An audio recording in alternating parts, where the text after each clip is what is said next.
नवरात्रि का 5वां दिन माँ दुर्गा का 5वां रूप स्कंद माता का है।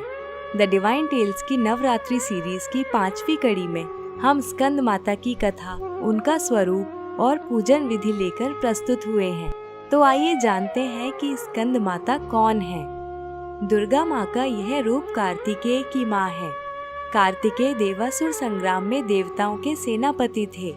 कार्तिकेय का एक नाम स्कंद भी है, इसलिए दुर्गा माँ का यह रूप स्कंद माता कहलाता है।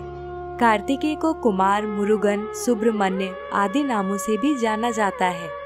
अनेक स्थानों पर स्कंद माता और उनके पुत्र कार्तिकेय की पूजा साथ में की जाती है। ऐसा कहा जाता है कि स्कंद माता की पूजा से मोक्ष के द्वार खुल जाते हैं, इसलिए मन को पवित्र रखते हुए एकाग्र भाव से स्कंद माता की आराधना करके उनकी शरण में जाने का प्रयत्न करना चाहिए। स्कंद माता की 4 भुजाएं हैं। दाईं ओर ऊपर की ओर संकेत किए हुए नीचे वाली भुजा में कमल है। बाईं ओर ऊपर की भुजा में वर मुद्रा और नीचे की भुजा में जिसकी दिशा ऊपर की ओर है, इसमें भी कमल है।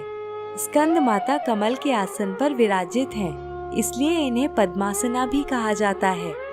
कमल के साथ देवी का यह स्वरूप सिंह पर भी विराजमान है, इसलिए स्कंद माता का वाहन सिंह भी है। स्कंद माता के विग्रह में कार्तिकेय जी बाल रूप में उनकी गोद में विराजमान है। कहा जाता है कि स्कंद माता की उपासना से कार्तिकेय देव की उपासना भी हो जाती है। इन देवी की उपासना अलौकिक तेज और कांति प्रदान करने वाली है।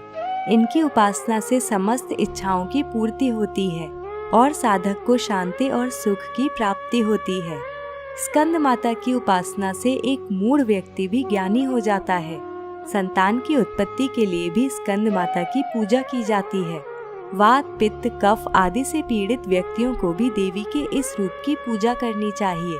ऐसा करने से ये रोग पूर्णतया नष्ट हो जाते हैं। स्कंद माता की आराधना विशुद्ध चक्र में ध्यान केंद्रित करके की जाती है। अब जानते हैं पूजा विधि। जिस प्रकार आप नवरात्रि में प्रतिदिन कलश पूजन, लौंग अर्पण आदि करते हैं, यह विधि पूर्ण करने के साथ इस श्लोक का उच्चारण करें। सिंहासन गता नित्यम पद्माश्रित करद्वया शुभदास्त सदा देवी स्कंद माता यशस्विनी। अब स्कंद माता को जल, पुष्प आदि अर्पित करें। स्कंद माता के लिए अलसी का भोग प्रमुख है, तो पूजा में अलसी को अवश्य सम्मिलित करें। देवी के इस रूप को केला भी अति प्रिय है, इसलिए आज के दिन केले का भोग लगाएं। अब बीज मंत्र का उच्चारण करें, जो इस प्रकार है। ह्रीं क्लीं स्वमिन्यै नमः। अब दुर्गा सप्तशती के अध्यायों और कवच का पाठ करें। इसके पश्चात यदि संभव हो तो पुस्तक में उल्लेखनीय सभी बीज मंत्रों का उच्चारण करें। अब स्कंद माता के मंत्र ओम ऐं ह्रीं क्लीं स्कंद मातायै नमः का एक माला जप करें। तत्पश्चात स्कंद माता या दुर्गा माँ की आरती करके क्षमा याचना करें और इस प्रकार 5वें दिन की पूजा संपन्न हुई। संध्या आरती भी अवश्य करें। मिलते हैं आपसे अगली कड़ी में माता कात्यायनी की कथा और पूजा विधि के साथ। नमस्कार।